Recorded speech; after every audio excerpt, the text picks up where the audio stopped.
एक बहन का ऐसा भाव है कि महाराज जी, जो मासिक धर्म के समय ठाकुर जी की सेवा आदि नहीं होती है तो क्या हम भोग बना सकती हैं? वैसे तो नियम ऐसा है कि रसोई घर में भी प्रवेश नहीं करना चाहिए, क्योंकि जिस घर की रसोई में ठाकुर जी की प्रसादी बनती हो वहां प्रवेश नहीं करना चाहिए। अच्छा, आपको एक बात कहूं, इससे आप कभी भी विचलित मत हुआ करिए कि ये क्रिया में हमको ठाकुर जी से दूर क्यों रखा जाता है। ये बहुत बड़ा बलिदान है माताओं के द्वारा। आपको पता है क्यों होता है ये धर्म? सुनाते हैं थोड़ी सी कथा, ध्यान से सुनना। देवताओं के गुरु थे विश्वरूप, जिन्होंने नारायण कवच की रचना की। जो नारायण कवच 2-3 दिन हम लोगों ने खूब पाठ किया, सबको आनंदित किया। तो नारायण कवच किस लिए लिखा गया था? देवताओं की दैत्यों से रक्षा के लिए नारायण कवच लिखा गया था। परंतु विश्वरूप जो देवताओं के गुरु थे, ये दैत्यों के भांजे भी लगते थे। तो मामा के संबंध होने के नाते कभी कभी यज्ञ करते करते दैत्य आते और आके कहते, ओ भांजे राजा क्या कर रहे हो? बोले कि कुछ नहीं मामा जी, ये देवता लोग सब हमारे शिष्य हैं, इनका बल वर्धन कर रहे हैं। तो दैत्य कहते, हम भी तुम्हारे मामा हैं, थोड़ी हम पे भी कृपा किया करो।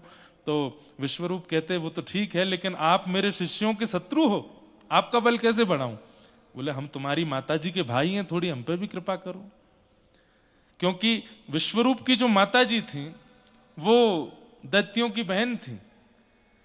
तो एक बार मामाओं के लोभ में आकर के, थोड़ा संबंधी भाव आकर के, एक दिन उन्होंने दैत्यों के लिए भी यज्ञ किया। और संभवतः उसी दिन इंद्र अपने गुरुदेव के दर्शन करने के लिए आए।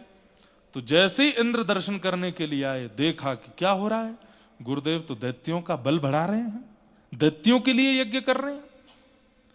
तो इंद्र को क्रोध आया और अपनी तलवार निकाल करके सर धड़ से अलग कर दिया, गुरुदेव का ही।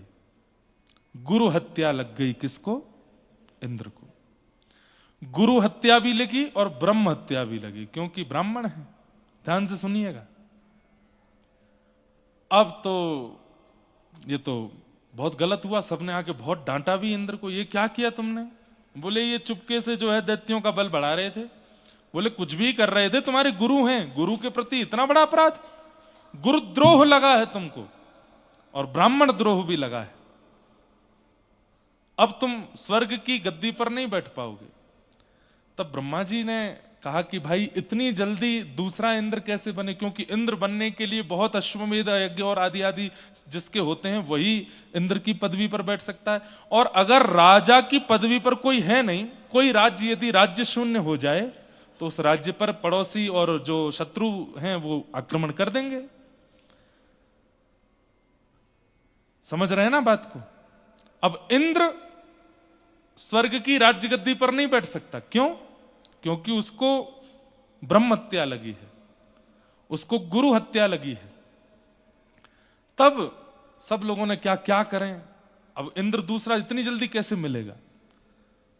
तो बोले, इसी को बैठाना पड़ेगा, लेकिन अभी इस पर ब्रह्म हत्या लगी है, वे कैसे होगा? तब कहा कि अगर कोई इनकी ब्रह्म हत्या अपने ऊपर ले ले तो इंद्र ब्रह्मत्या विहीन होकर के राज्य गद्दी बैठ सकते हैं। और इंद्र ने भी प्रस्ताव जारी किया कि जो मेरी ब्रह्मत्या को अपने ऊपर लेगा, मैं उसको वरदान भी प्रदान करूंगा। तब सबसे पहले उस ब्रह्मत्या को स्वीकार करने के लिए पृथ्वी आगे आई। तो पृथ्वी में जहां कहीं भी ऐसा बोलते हैं कि जो रक्त वर्ण की जो मिट्टी दिखाई देती है वो ब्रह्मत्या का दोष है। लेकिन इंद्र ने उनको वरदान प्रदान किया कि आप में कितने भी गड्ढे हो जाएं, अपने आप भर जाया करेंगे, आप कभी गड्ढों से युक्त नहीं रहोगी, ये मेरा वरदान है। ब्रह्मत्या को दूसरे रूप में अपने ऊपर स्वीकार किया वृक्षों ने। तो किन्हीं किन्हीं वृक्षों की टहनी या डाल या पत्ते तोड़ने पर जो उसमें से श्वेत दुग्ध प्रकट होता है, वो ब्रह्मत्या का स्वरूप है। लेकिन वृक्षों को इंद्र ने वरदान प्रदान किया कि आपको कोई काट दे, जड़ से ना काटे, बीज से काट दे, तो आप पुनर्जागृत हो जाओगे, पुनर्जन्म हो जाएगा। तीसरा ब्रह्मत्या को अपने ऊपर लिया जल। तो जहां कहीं भी जल में फेन प्रकट होता है, झाग हो जाते हैं, उसको ब्रह्म हत्या का दोष माना जाता है। और जल को इंद्र ने वरदान दिया कि आप सबके स्वरूप को बनाने वाले होगे, आप किसी के स्वरूप को बिगाड़ोगे नहीं। और चौथा ब्रह्म हत्या को अपने ऊपर लिया विश्व की माताओं ने। इंद्र राजा बन सके इसलिए, जिसके कारण मास में कुछ अपवित्र दिन उनको रहना पड़ता है। इंद्र ने इनको क्या वरदान दिया? बोले आप किसी को भी अपने वश में कर सकते हो। जब तक पिताजी के पास रहोगे तो पिताजी वश में रहेंगे, भैया के पास जाओगी तो भैया वश में रहेगा, और ब्याह होने के बाद में पिताजी पतिदेव वश में रहेंगे, और पुत्र होने के बाद पुत्र भी वश में रहेगा। तो ये इंद्र का वरदान है। तो ये कोई ग्लानि वाली बात नहीं है, केवल आप लोगों का बलिदान है। इतना बड़ा बलिदान कि स्वर्ग चल रहा है आप लोगों के कारण, इंद्र बैठे हैं राज्य गद्दी पर आप लोगों के कारण। और उन समय में कई मॉडर्न विचार वाले कई लोग ऐसा सोचने लगते हैं कि नहीं, रोक टोक नहीं होनी चाहिए, ऐसा नहीं होना। वो कोई हीन भावना से नहीं है, केवल वो ब्रह्म हत्या का दोष आपने अपने ऊपर लिया है, इसलिए उन दिनों में कुछ शुद्ध क्रिया करने के लिए मना किया जाता है। बढ़िया आराम करो, तान दुपट्टा सो, रजाई ओढ़ करके पड़े रहो बेड पे, क्या करना है। पतिदेव और बच्चों से कहो 4 दिन तुम भोजन बनाओ, हम खाएंगे, चाय पिलाओ, सूप बनाओ, चलो इडली बना के लाओ, बाकी के दिन तुम्हारी इच्छा मानी जाएगी, इन दिनों हमारी इच्छा मानी जाएगी।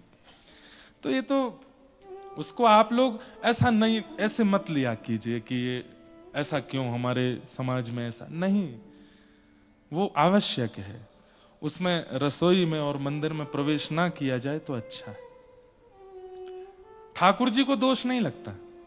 अरे द्रौपदी जब चीरहरण हो रहा था और ठाकुर जी जब वस्त्र बन करके गए थे, उस समय रजस्वला अवस्था में थे, ठाकुर जी विचार नहीं करते। उस समय द्रौपदी को कोई छूना नहीं चाहता है, और वसन रूप भय श्याम, आप छूने की बात करते हैं, पूरे अंग पर आकर के लिपट गए थे श्री कृष्ण।